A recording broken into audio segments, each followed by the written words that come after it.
How to create an account on Airbnb. Hey guys, welcome to the channel. So, if you want to create an account on Airbnb, what you're gonna do is, first of all, launch the application on your device. After you do that, you can enter your phone number or your email over here and tap on continue, or you can log in with your Google account or your Apple account. So, enter anyone that is suitable to you. After you do that, it will take you to this page. Now select a date of birth.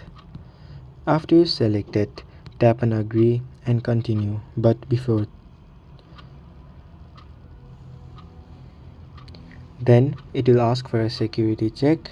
After you do that, tap on agree and continue. Then, as you can see, you will successfully be logged into your Airbnb account.